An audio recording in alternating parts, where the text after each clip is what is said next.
I want to talk about Into the Badlands for a bit, as the second season has just come to a close, and I don't think I've had many films or shows requested more than this. It hasn't been the biggest rating smash, and yet those who have seen it really seem to love it.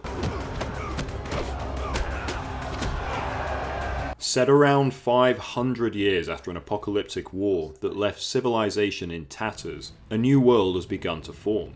A feudal society with a number of barons claiming what land they can through their ownership of the enslaved cog class and the martial arts trained clippers that keep them in line. As a way of ensuring order, they have banned guns, though electricity and cars have been maintained, and if you can accept that slight logic leap, you will find a really quite unique world within which are some fantastic characters that grow and develop in an always interesting manner. The creators started out with a mission, to make a martial arts TV show. Not a show with martial arts, but one where martial arts flows through it constantly. Co-creator Miles Miller described it as bringing in the Asian martial arts aesthetic to American television, and for that I think they have very much succeeded. It is no secret, especially if you're familiar with my channel, that American films and TV struggle with action sequences big and small. Over-edited, under-choreographed, shakily shot carnage has become the standard, whilst overseas in Asia, frankly, they are on a whole other level. Now, Into the Badlands can't compete with the best martial arts cinema has to offer, but then it is still a TV show led by American creators. It is in a different arena, but the one in which it's in, it dominates.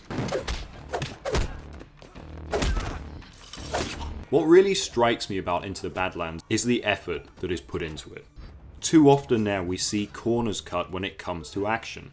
Nearly all films these days with a large budget can be considered action and adventure films, but the action is often undercooked in pre-production and overproduced in post. It still perplexes me that the main thing selling your film, other than the actors, is the money shots that go into the trailers, and those shots often come from such disappointing sequences. I get that action is hard, but films like John Wick and hell, even the Fast and Furious franchise are getting to come back more and more, at least somewhat because they put some extra effort into the mayhem. Into the Badlands gets that. They know well choreographed, impressive action sequences are hard to pull off and obviously make as much use of stunt doubles and CGI as most, but they put real effort into making that stuff as seamless as possible. Want to hide a stunt double? Don't go in tight and shake around, shoot from overhead. Need CG blood? Fine, but spend some more time compositing it better.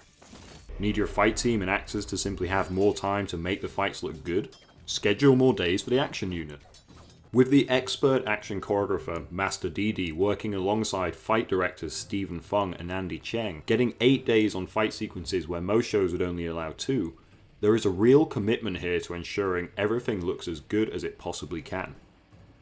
Yes, sometimes there is over-editing. This is still TV, and the actors are still martial artists in training, but at least they are getting that training and from guys who really know what they are doing. Even Nick Frost, who I mean no disrespect to and is already one of the best parts of the show, has sometimes better fight scenes than most ripped Hollywood actors get to. That says a lot for me, without even going into just how goddamn beautiful this show can be. One of the main aspects that impresses me though, is that the action matters to the story.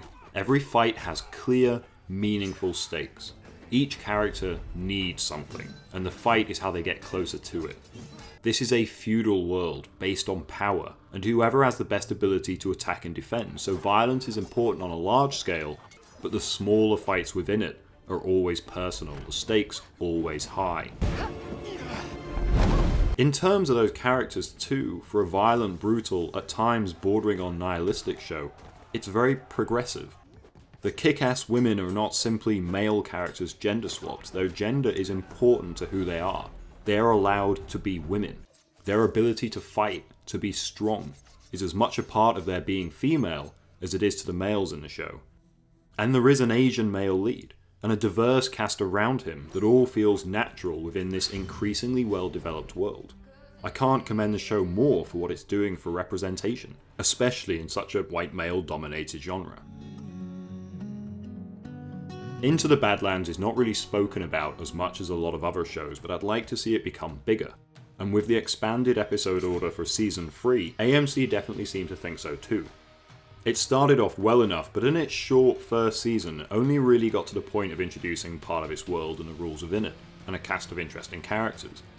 Though it narratively isn't the strongest thing on TV, things really took off in Season 2, and hopefully in Season 3, it will become the success it deserves to be.